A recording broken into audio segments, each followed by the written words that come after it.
So we will move on and we go straight then to item 4, housing benefit assurance testing. Ask Ryan to introduce this. Good morning, Chair. Thank you. I'm Ryan Stevens, Service Manager for Revenues, Benefits and Customer Services. This relates to the housing benefit subsidy assurance, checking that we undertake every year. So housing benefit is the money that we pay out to people to support them with paying their rent. We have Dan from KPMG, who are our contracted accountants who look after our subsidy assurance claim. The recommendation from this report is just for the members to note the content of the presentation that Dan is about to give. Okay, over to Dan. So, Councillor Davis, did you have a... I was just going to say, on a question on housing benefit, I haven't been able to see the report because I can't get into my system. When we overpay someone, housing benefit... Yeah. That's fine, I'll let Dan go. I'll ask the question after. Yeah, no worries. Thank you. Sorry. Right, go ahead, Dan. Hi, just checking, can you hear me? Yes. Yes. Good. Thank you. Sorry I can't be there today. It's half term, so thank you for allowing me to dial in to the meeting. So I'm Dan Hayward, I'm a senior manager in our public sector team, and I lead the work that our teams undertake across the country doing the housing benefit subsidy assurance for over 100 different councils. So the report in front of you relates to the financial year 22-23 and the mandatory assurance that the authority is required to have by DWP regarding its expenditure and subsequent subsidy claim. So our work takes two parts. The first is effectively checking the housing benefit system and setup, such as the parameters that are used to award claims at the DWP published rates.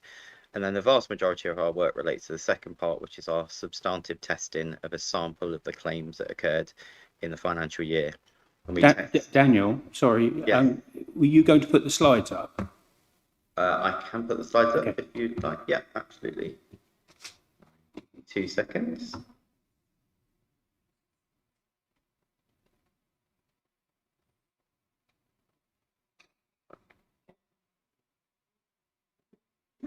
Moment, sorry, apologies. Not working on my screen. Can everyone see the slides? Yes. Perfect. Okay, and then the second part relates to our substantive testing of a sample of those claims. So on page 3 here, you see that we initially pick 20 samples across 4 main areas. So non-HRA rent rebates, HRA rent rebates, rent allowance, and modified schemes, which is also known as war pensions. And so our testing is based on the findings from the previous year or the results of the testing that occurred over those 4 initial areas. So in 22-23, we took testing over 4 additional areas within that, which compares to 5 areas in 21-22. So we actually undertook less testing than before, which is testament to the lower number of errors that we found during our testing. So I'll just take you briefly through those 4 different areas and the impact that that had on the subsidy claim. So out of total subsidy claim of £26.5 million, which was reduced from the £27.6 million in the previous year, we found overpayments and errors totaling £16 in relation to incorrect earned income. So this is the use of income submitted in order to work out how much benefit the individual is entitled to.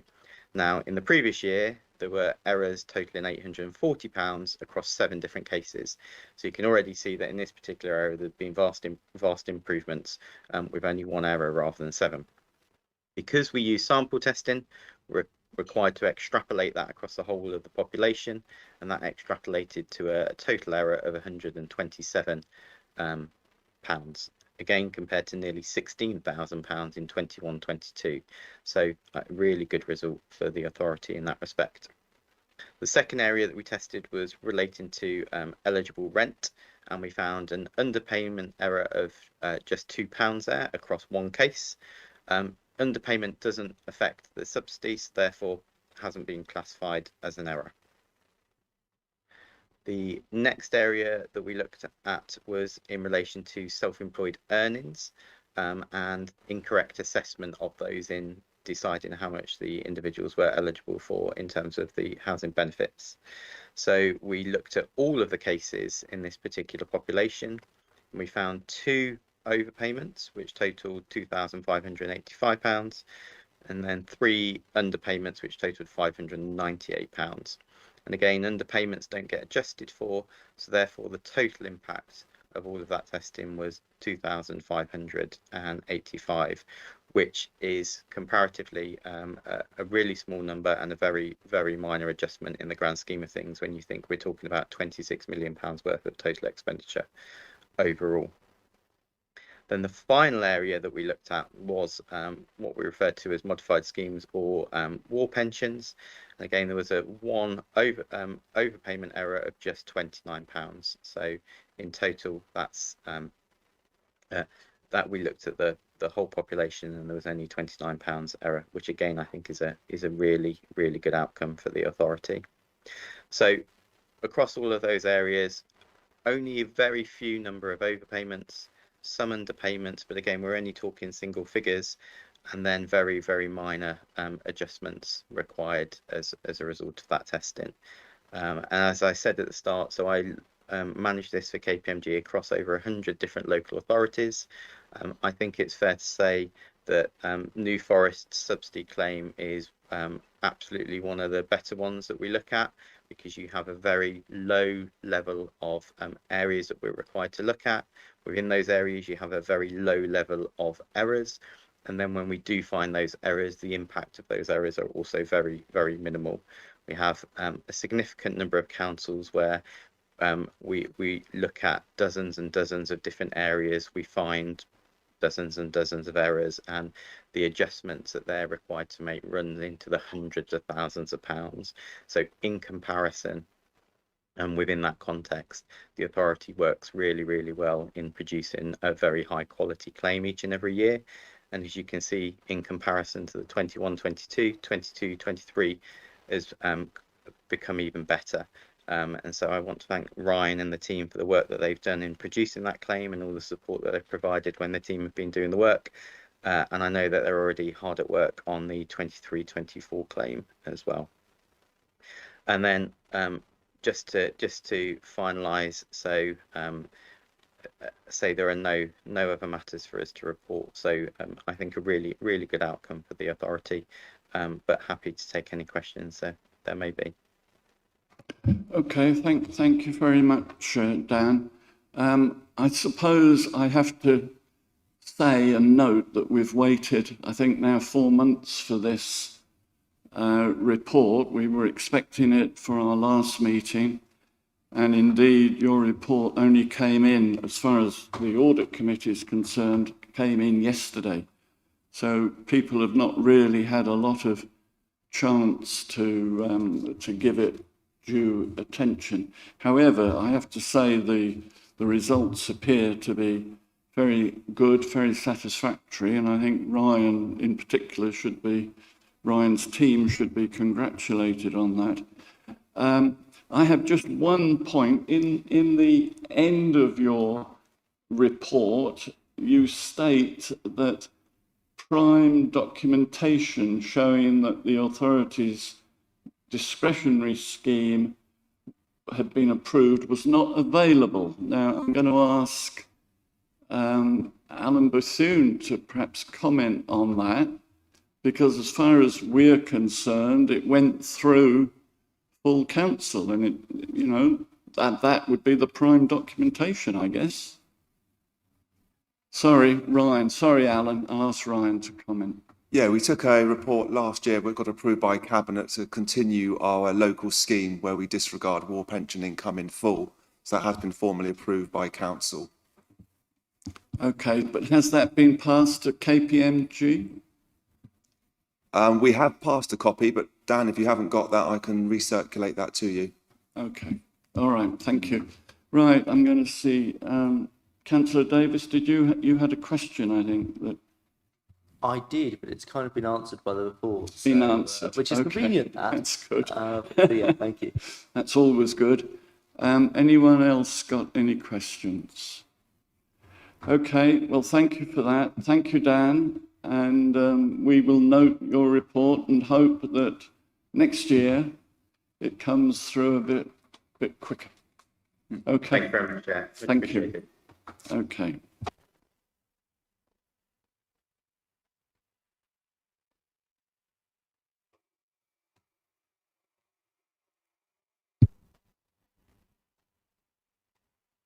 We're just having a pause because of the noise.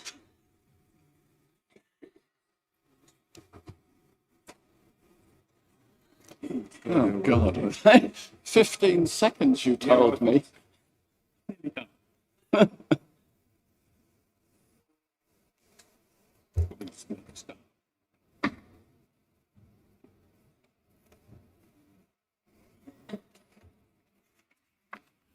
Okay, thank you. Right, we come on to item 5 on the agenda, which is the Treasury Management Outturn Report.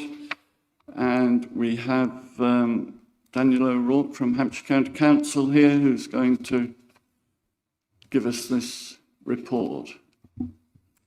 Thank you very much, Chairman. Good morning, everyone. Yes, so this report sets out the performance of the Treasury Management function during 2023-24. I suppose the key point to mention right off the bat is that the most important thing is that all Treasury Management activity in the year has complied with both the Treasury strategy and the investment strategy.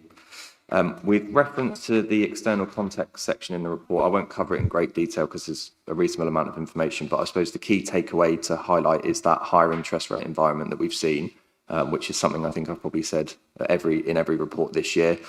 The expectation is that we'll start to see those rates drop from the summer onwards, and we're actually seeing that being priced in as rates remain higher in the front end before tailing off slightly the further out along the yield curve you go. And actually those latest inflation figures that we've had recently have suggested that that cut might come later than June, which was the expectation, so potentially August for the first cut in interest rates. Table 1 and 2 in the report, you'll see that the CFR and net borrowing have increased slightly from 2023. There's been a slight reduction in investment balances compared to March of last year, with a net increase in borrowing of £5.7 million.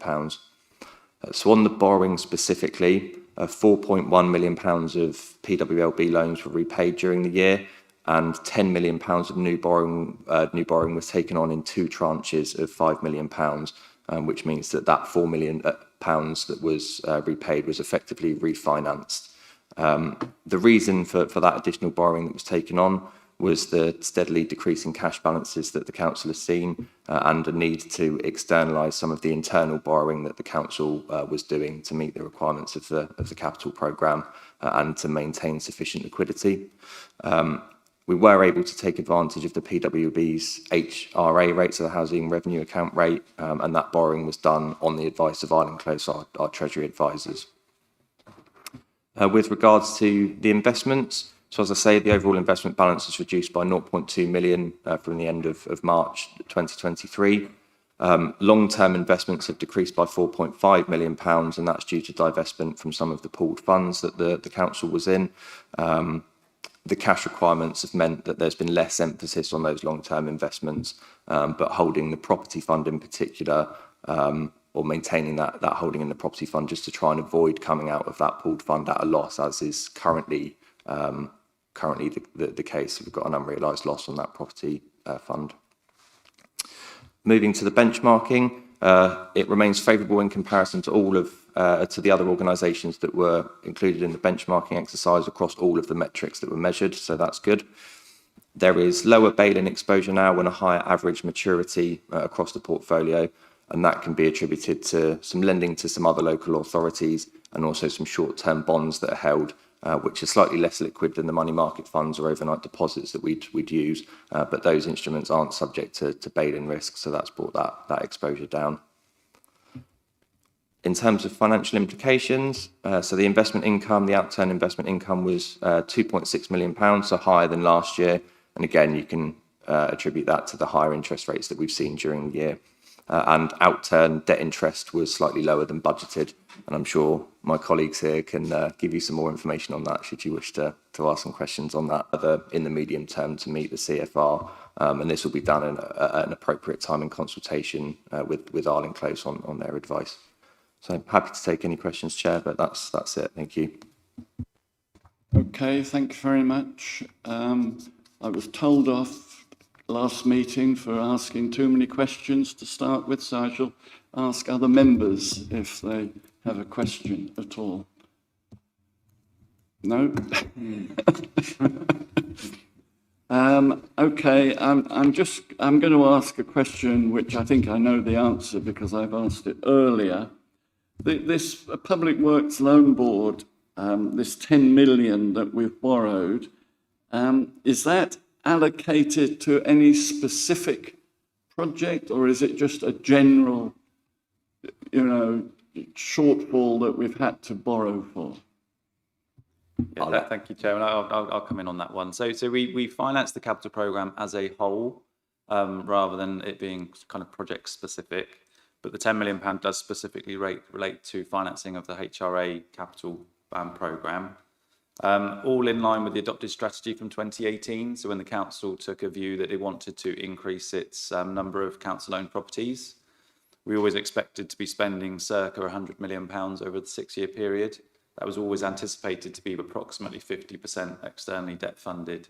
So we've now just crossed that line, but essentially in terms of we've utilised our cash balances as well as we can. So we've now tipped the balance then in terms of needing to externalise some of that borrowing. So hence the £10 million that was taken out at year end. Okay. And the fact we've taken it over 50 years, that is that is not, it's not an unusual period of time, let's put it that way. No, absolutely not. So again, we consulted with Arlen Close, the Treasury advisors, and it's very typical, especially for HRA loans, to be extended for that sort of length of time. So yeah, completely normal. Okay, thank you. I think we are asked just to note this. Is that correct? Everyone happy to move on? Okay, thank you very much. So we now come to item 6, external audit. E&Y, Ernst & Young. Right, over to you then. Thank you, Chair. Good morning, everyone. So I'm Simon Mathers, partner with Ernst & Young, your external auditor, and this is your full audit planning report for the 23-24 year.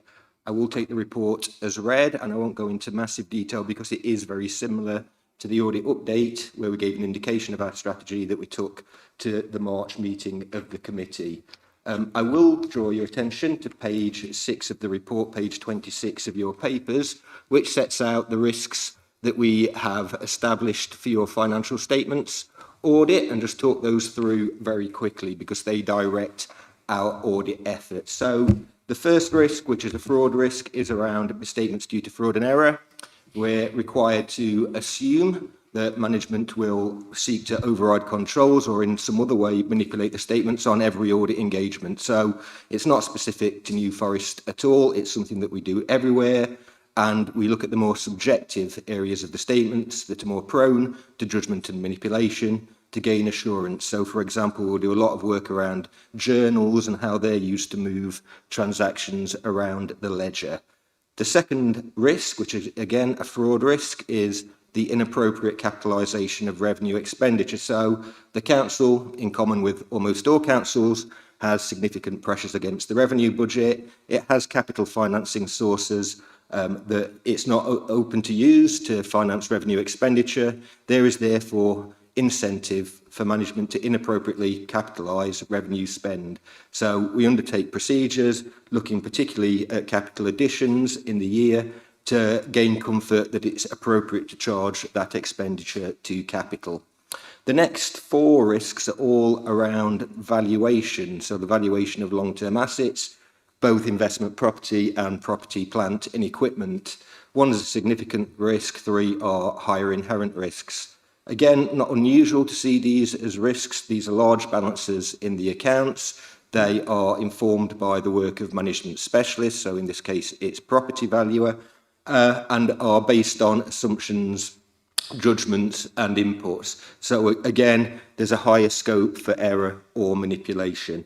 And our final higher inherent risk is around the council's pension liability. So again, large values involved, informed by the work of management specialists, so in the actuary in this case. And again, there is a higher scope for error because of the level of assumption.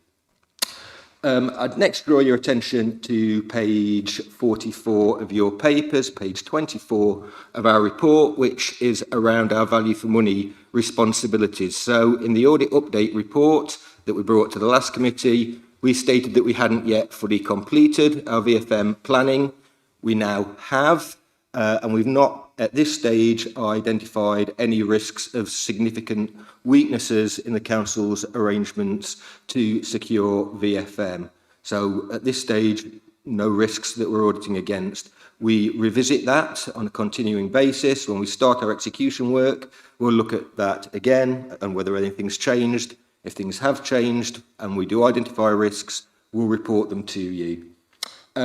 Next section, page 46 of your papers, page 26 of our report, just to confirm the materiality levels at this stage for the audit. So we've got headline materiality, planning materiality of around about 2.5 million. Our performance materiality, so the materiality we use to undertake our procedures, is around about 1.85 million.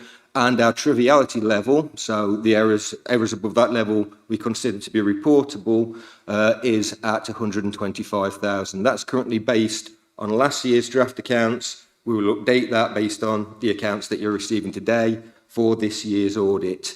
Final thing really is just the timeline, which is page 55 of your papers, page 35 of our report. Nothing has changed in terms of the timeline that we previously presented. So we aim to have our work substantively done by the end of September, an audit results report to you by October, and then an annual auditor's report, which will conclude our work for 23-24 by November. I will stop there and take questions. Okay, thank you. I'm going to look around the room. Has anyone got any questions on this? I think I would just like to note, but I understand it's correct, is the big increase in audit fees for this year, 23-24, which has gone up to 165,000, whereas 21-22 it was 90,000. So I think we should just note that this is an agreed figure, as I understand it, with. Yes, I'm looking at Alan for, you're happy with this, well, not happy, that's the wrong word, but this is correct as far as you're concerned. I can confirm that the fee is contractually correct, Chairman, okay. Yes, as a result of the latest PSAA-led auditor appointment process that we are party to, yeah. Okay, and I suppose the last thing is that we're expecting to get your report in October, is that's the target, is it? That's correct. So we have a meeting, well, provisionally scheduled for the 25th of October. Is that, I'm not quite clear here because we talked yesterday, Alan, about that coming forward to September. It's looking for me as though it can't come forward. Is that?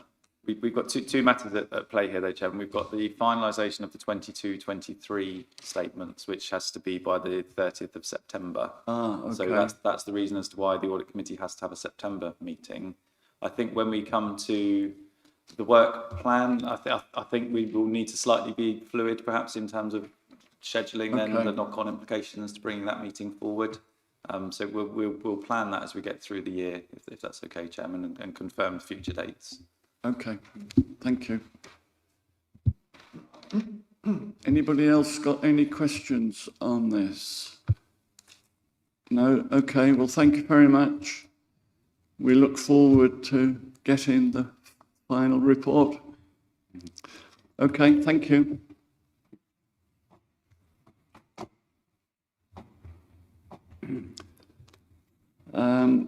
That covers item 6 as well, does it? Or have you got anything else you want to say on the external audit plan for 23-24? I think we've covered it, have we?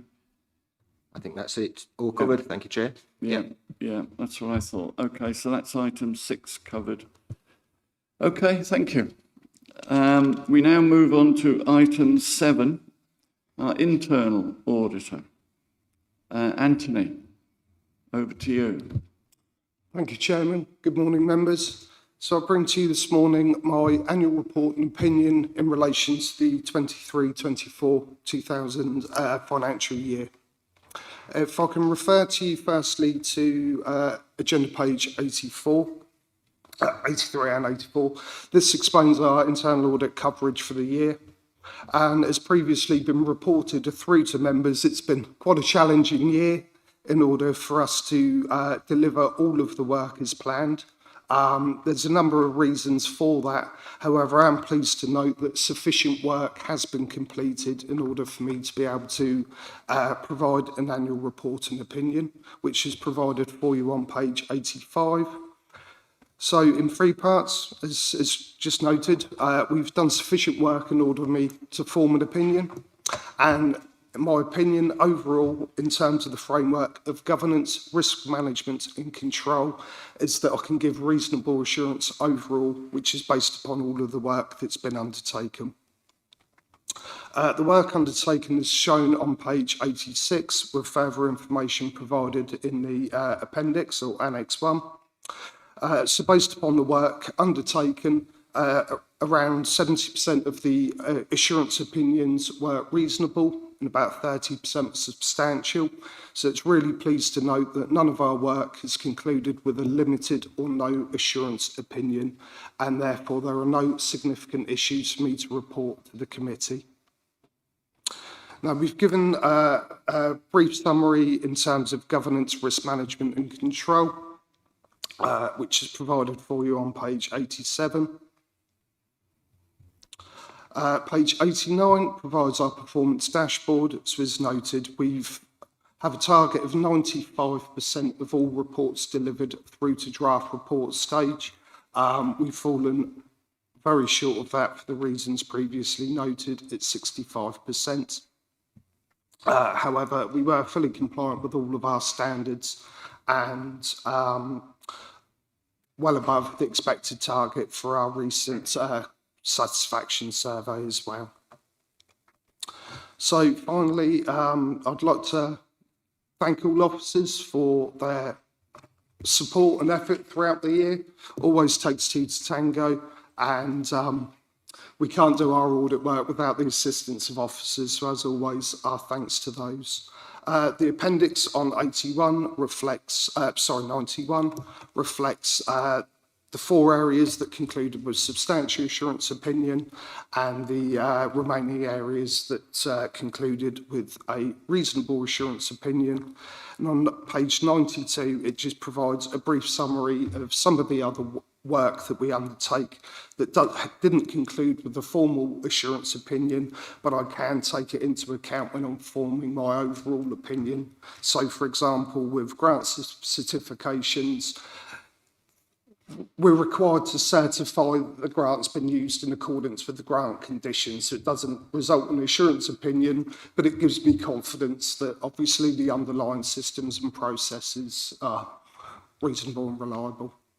So I'll pause there, Chairman, and more than happy to take any questions. Okay, just before I ask other people, I'm just going to make one comment, a question as well. In the last meeting in March, we identified 2 areas which were overdue and were red, highlighted in red in your report, which was fleet management and engineering, and we were going to get an update on the progress of those 2 items at this meeting. I don't see that in your report. No, Chairman, normally with the annual report and opinion, it's a snapshot of the year. Yes. And we would normally report the progress on those actions within our progress reports, which I haven't brought one of these to the committee. So I can, obviously, we're due the next committee in July.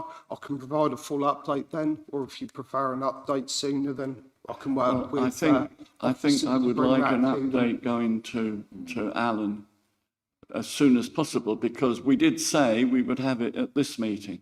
Certainly. Obviously, we do follow up with all of those actions with the officers, and obviously work in conjunction with the senior management team for those reports. But we can, And the other thing, I know you said you've covered it in the report, but I think we have to note this 65% progress as compared to your planned 95. I mean, how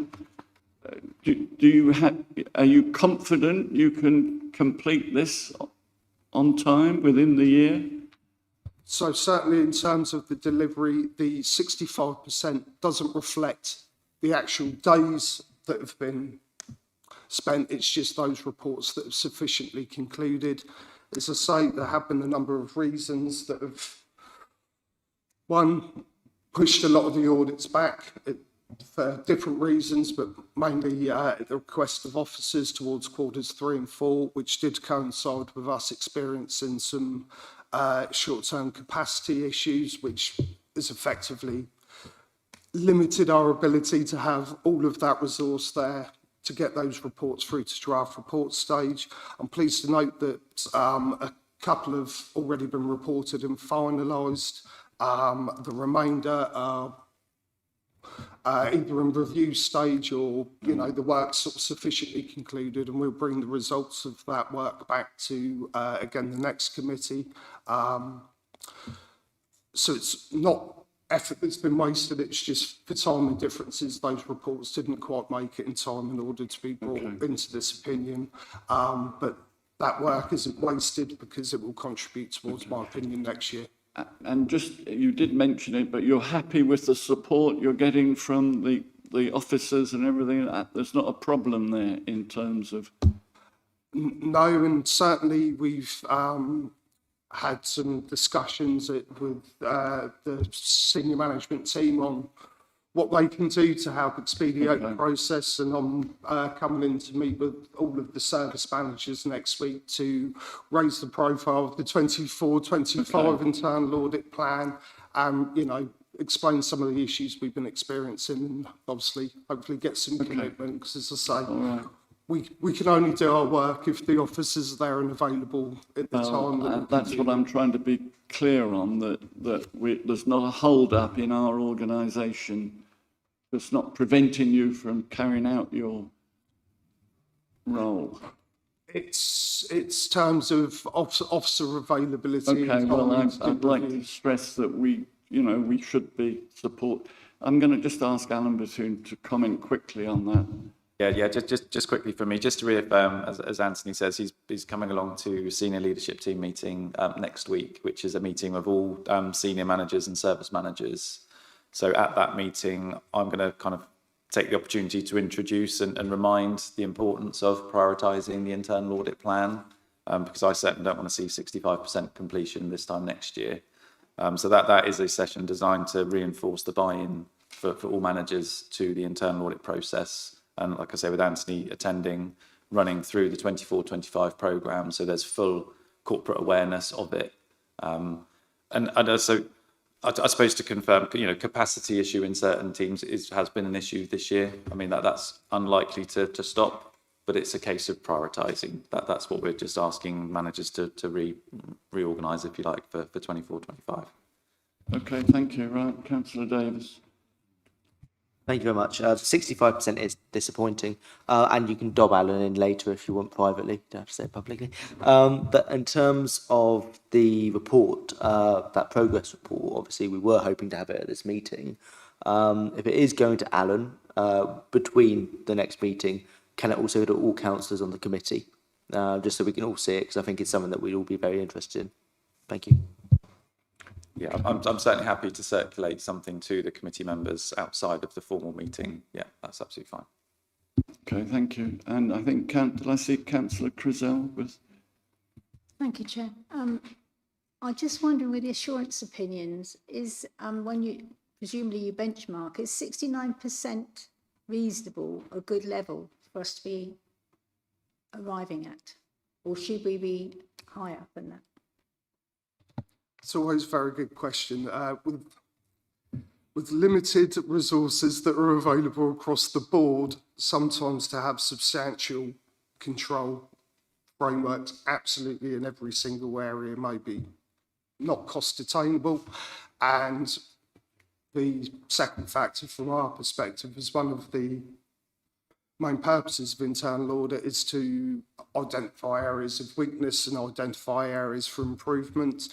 So you would hope that we do find things to obviously help officers improve systems. So you would always expect a reasonable balance. But I think that the main takeaway is that there are no limited or no assurance opinion, which based upon the categorisations which are provided earlier in the report, is where there's sort of really significant or fundamental weaknesses that do need to be addressed. So I think reasonable is good, obviously substantial is far better, but sometimes reasonable is about the most you would expect with obviously really complex organisations. But obviously the outcomes of our work are to sort of strengthen and enhance and improve control. So over time you would expect there to be, you know, a gradual strengthening, but certainly as organisations evolve and change, then you will still find sort of areas where things can improve. So has our reasonable increased over the years or decreased?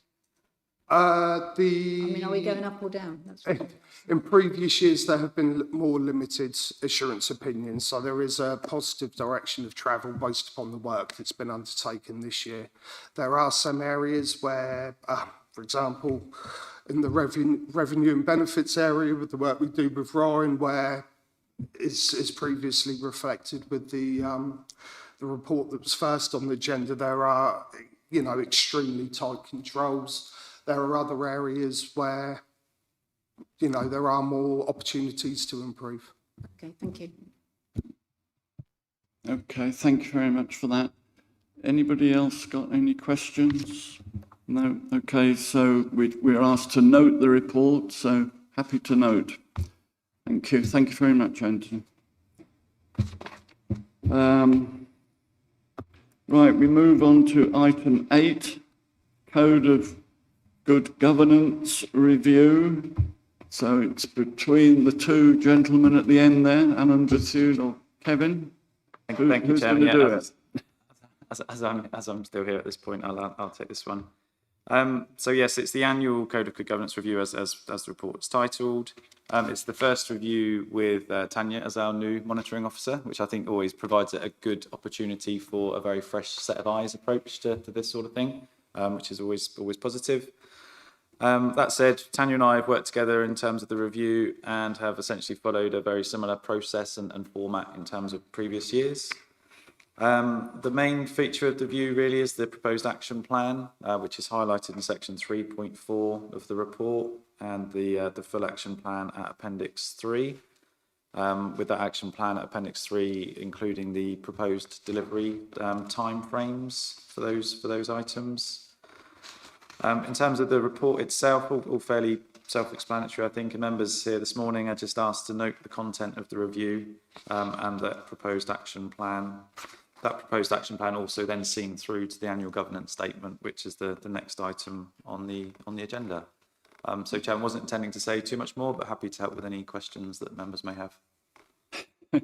Okay, thank you very much for that. I shall see if anyone's got any questions. No, I mean, I'm going to say it because we did talk about it yesterday, and that is that personally, I think the item under E, new LMS in place, needs more work doing on it to ensure that people understand the need and the benefits and everything else. I think there's been a bit of a lack of forward planning there. And we did talk about this. I don't want to. I think you were going to take an action to. I was going to say, for the benefit of everybody in the meeting, yeah, I have had some feedback this week, other than the feedback you gave to me yourself yesterday, Chairman, in terms of this kind of the user experience thus far, in terms of the rollout of the new learning management system, especially for members. So absolutely something I'm going to look to pick up with HR and see what we need to do by way of improved kind of induction and rollout of that new system. Okay. Thank you for that. Anybody else? Anything? No? Okay, so the recommendation is just to note the assessments. I think we can take it as noted. Right, item 9.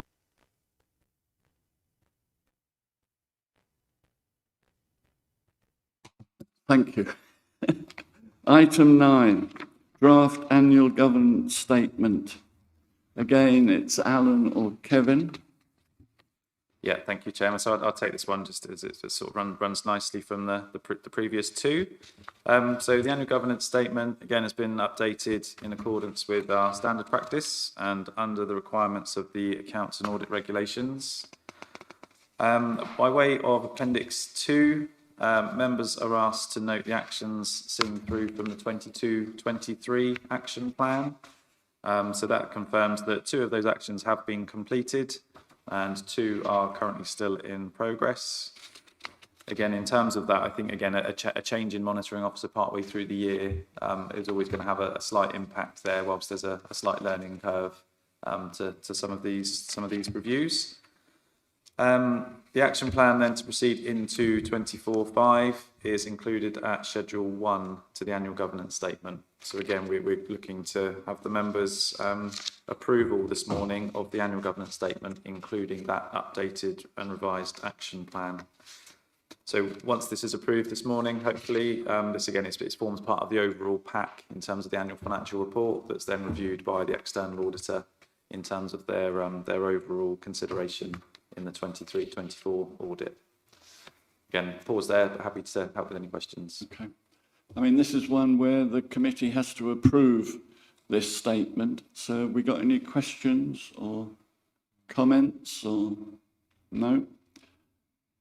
Okay, well, I take it then the recommendation is that we approve this annual government statement. It has to go for signature by the leader and the chief executive. So can I take it we approve it? Okay, thank you very much. Right, we move on to item 10, draft annual financial report. I think Kevin Green is going to talk us through this. Kevin? Thank you, Chairman. Yes, only a brief introduction, really. I say the report you have in front of you is sets out the key financial statements for the 23-24 financial year in a format that you've seen for several years now. And so the reason I say these are draft figures because they are now subject to the external audit process that we discussed earlier on in the previous agenda, which we've done sort of starting in August. I think the other thing to say is I'm obviously really pleased to say that the detailed notes that go behind all of this have to be published by today, and I'm really pleased to say that they were completed yesterday and they are ready to be published at lunchtime after we finish this meeting. So behind these numbers, obviously there are a significant number of, sort of details and background information which you can now see on the web, and then that full document will come back to you once it's been audited later in the year. Okay, thank you. Questions from anybody? No? Okay, we're asked to note the report. Alan, I thought you have a deadline? I'm still within at the moment, Chairman. We're making good progress. Thank you. Okay, all right, very good. Okay, thank you. So we've noted that. So item 11, which is Ryan Stevens' final accounts bad debts write-off report. Thank you, Chair. So this report is the annual report to inform members of the total bad debts written off during the financial year 23-24. It's our council policy to take all practical steps to recover debts including proactively working with households to provide support, advice and information. We always encourage those in arrears to contact us so we can discuss their situation and circumstances and work with them. And we continue to work closely with Citizens Advice New Forest, where we refer customers to them and vice versa to provide that support to those in arrears. All methods of recovery are considered and, where appropriate, pursued in line with legislative provision before recommending debts are written off, and writing off a debt is always the last resort after all avenues of recovery have been exhausted. So section 3.1 just provides a list of services where debts have been written off during the past year, with the total debt written off is £995,619. Although some debts are written off during that year, they're not necessarily related that year. They may be debts from previous years, for example, council tax, but maybe over a number of years we've been trying to recover that debt.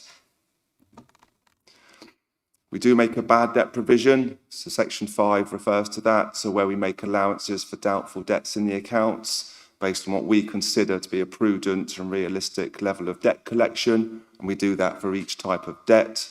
For 23-24, the council's provision is just over £3 million.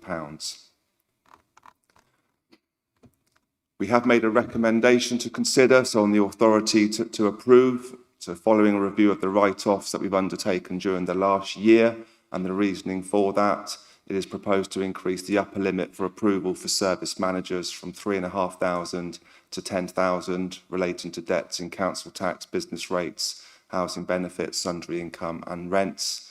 And I've detailed that in Appendix 4B. Happy to take any questions. Thank you, Chair. Okay, has anybody got any questions on this? Yes, Councillor Grisell. Sorry, I've only just joined this group, so it's probably a stupid question, but council tax, you managed to practically halve it from last year. Is that just general hard work, or you've managed to halve the debt on the council tax over the last 2 years? Or am I reading that wrong? Which section are you referring to, sir? 4.2. 4.2, that's credits written on. So that's basically where there's a credit on an account. We can't trace that person, so we end up effectively writing it on, so we don't pay that credit out. I think if So I can say lesser amount. the point that Councillor Grisell is trying to make is that it appears that you have improved the situation from last year. Is that? Yeah. Effectively, there's less counts where there's been a credit to write on for various reasons. Right, okay. Does that answer your question? I just wondered if there was one particular reason, or is it just people are more affluent now? I think last year we did an exercise looking at historic credits where we've exhausted all avenues trying to recover those. We end up writing a lot on. So last year was particularly high. This year is more reflective of a normal year. Oh, so I think when you're comparing the two, it does look significantly less. That's because more work was undertaken last year. that's encouraging. Thank you. Okay, I think it's worth, we should just note, I think, you know, we're talking here about a write-off of £1 million, but it's a fairly small percentage of the total income, but it's still a lot of money. So anything we can do to improve that, we should be doing. Is everyone happy with the increase in threshold? Yes. Oh, sorry, Councillor Davis. I was just going to ask on 4.2 on parking penalty charges. It's got nil, and nil. On Appendix 1, it's got 12,841.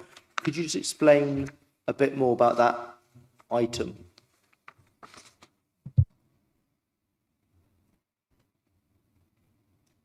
So on Appendix 1, 12,841 is the amount written off. So that's arrears debts we haven't been able to recover. 4.2 is credits. Effectively, there aren't any credits on parking notices. There hasn't been any need to write any credits back on, i.e. overpayments, where we can't refund that back to the person. Okay, and how does the write-off for this year compare with last year? for parking, Yeah. the previous year we wrote off just under 14,000, 13,984. Last year we wrote off slightly less, 12,841. Cool. Thank you very much. Okay, is that your question? Okay, good. Is everybody happy with raising this threshold for service managers from 3.5 to 10? That's the proposal? Everybody happy with that? Yeah. Okay, so the recommendation is that the contents of the report be noted. Thank you, Ryan. And the proposal to change the current threshold is approved. Okay, thank you very much. Right, item 12, fraud report. Ryan again. Thank you, Chair. So this is our annual report that provides an update on all the activities undertaken in 23-24 relating to fraud. Section 3 provides details of the number and type. So there were 87 fraud referrals received last year relating to entitlement to housing benefit, council tax reduction, as well as council tax discounts such as single person discount. We also look at housing tenancy and planning as well. So we've got details of the number of referrals received, how many are continuing to be investigated, and how many of those cases are now closed. In 3.2, we've highlighted, following investigations, been total of just over 67,000 in housing benefit overpayments identified. Again, that's out of a context of over 27 million paid out, and just under 34,000 in council tax reduction non-entitlement. So from those, we also issued 3 civil penalties and 1 administrative penalty, and we have worked closely with the DWP on a successful prosecution. We've also worked closely with housing this year, and following investigations, that has resulted in 3 council properties being returned, which we're able to put that back into use and to support those households with a priority housing need. Section 4, just referring to working with the Department for Work and Pensions, which has been proving since COVID. So we're now working closely with them. We've got 3 cases where we're currently undertaking some joint investigation work, and we will continue to work and support with them ongoing. Housing Benefit Award, actually, just to mention that. So the DWP have provided all local authorities with targets to undertake a full case review on a selection of cases who are getting housing benefit. For 2024, our target was to undertake 574 full case reviews. So this is where we look at the income, the capital, household composition, level of rent, savings, etc. We actually undertook 762 full case reviews, so we exceeded the DWP targets, which is very positive. We continue to provide training and getting the message out amongst staff. We've updated our fraud e-learning modules, which staff complete every 2 years. That's gone live recently. We also work closely with service managers on our fraud risk register as well to promote the counter-fraud culture, raise awareness, and ensure that each service is asked to review the fraud risk in their area, identify what those risks are, what controls are in place, or what controls need to be in place to mitigate or eliminate any future fraud. And these are reviewed by service managers every year. And then future activities, again, this section provides some details of the activities will be taken this year, including our online referral form and reviewing 3 policies which we're bringing back to Audit Committee later in the year. Happy to take any questions, Chair. Okay, anyone, any questions? I have one question, and that refers to the Corporate Fraud and Compliance Officer, where we have increased apparently the from 0.56 of a full-time employee to 0.75. I personally welcome this, but does this reflect a concern at all on fraud? I think it's one of those areas where you can always do more, always investigate more, always promote, communicate, work with partners more. So it's just increasing our capacity so we can work more with our partners internally, do more checks, more processes, more reviews. So it's just increasing that capacity, looking at working with the DWP more as well on joint prosecutions. Okay, thank you. We're asked to note the contents of the report. I take it we do. Thank you very much. Right, we come on to the work plan, item 13 on the agenda. So we have a meeting on the 26th of July scheduled. And then we've got this meeting, this floating meeting, either in September or October. Anyone got any questions or points on this? Does Alan want to say anything? Because you're usually the one who puts these items on the agenda. Yeah, thank you, Chair. If I can just confirm, so we are going to still need to be just a little bit fluid with some of the timelines. So at this point, we've still got, for example, the external audit results report for 22/3 in that July meeting. But I think realistically, that's likely to require that September meeting date. So I do think if members are okay, that this will have to stay slightly fluid as we're working to those revised backstop dates and revised timelines. So I would suggest that there would still be a 26th of July meeting, but I think we're almost certainly going to be looking to use the 27th of September for the next Audit Committee meeting thereafter. Okay, thank you. Any points from anybody? Any questions? No? Okay, I have no urgent matters, so I declare the meeting closed. Thank you all very much for attending.